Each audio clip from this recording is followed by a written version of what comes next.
तर तामिळनाडूमध्ये सत्तेचा हा पेच कसा सुटणार असा प्रश्न आता निर्माण झालेला आहे। टीव्हीकेचे सर्वेसर्वा थलपती विजय यांनी राज्यपालांकडे सत्ता स्थापनेचा दावा केलेला आहे। त्यांनी राज्यपालांकडे 113 आमदारांच्या पाठिंब्याचं पत्र सोपवलंय।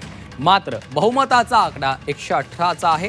टीव्हीके आता हा आकडा कसा गाठणार हा प्रश्न अद्यापही अनुत्तरितच आहे। याच पार्श्वभूमीवर तामिळनाडूत सत्तेसाठी मोठ्या राजकीय घडामोडी घडण्याची देखील शक्यता आहे। थलपती विजय यांना कोण पाठिंबा देणार?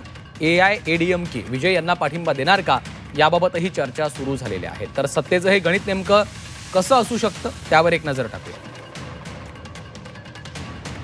बहुमतासाठी आकडा लागतो 118, टीव्हीकेचे आहेत 108, काँग्रेसचे 5, VCK 2, भाकप 2 आणि माकपचे 2 मिळून 119 आकडा होतो। हे पहिलं गणित आहे सत्ता स्थापनेचं। दुसरीकडे टीव्हीके 108 अधिक AIADMKचे 30, हा जर आपण हे जर गणित बघितलं तर एकूण 138चा आकडा सहजपणे गाठता येऊ शकतो। त्यामुळे आता बहुमत सिद्ध करणं हे आता थलपती विजय यांच्या समोरचं एक मोठं आव्हान आहे। राज्यपालांकडे त्यांनी 113 आमदारांच्या पाठिंब्याचं पत्र दिलेलं आहे। बहुमताचा 118चा आकडा ते आता कसा गाठतात, त्यासाठी कुणाचा पाठिंबा घेतात हे देखील पाहणं महत्त्वाचं आहे। आणि त्याच अनुषंगानं आता तामिळनाडूमध्ये राजकीय घडामोडींना हालचालींना वेग आलेला आपल्याला पाहायला मिळतो। तर तामिळनाडूच्या राज्यपालांवर संजय राऊत यांनी टीका केलेली आहे। सगळीकडे कोश्यारी आहेत असा टोला खासदार संजय राऊत यांनी लगावलेला आहे।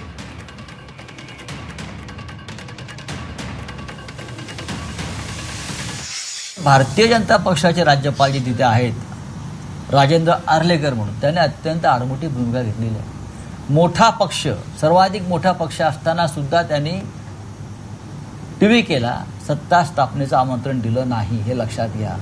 हे घटनात्मकदृष्ट्या अत्यंत चुकीचं आहे।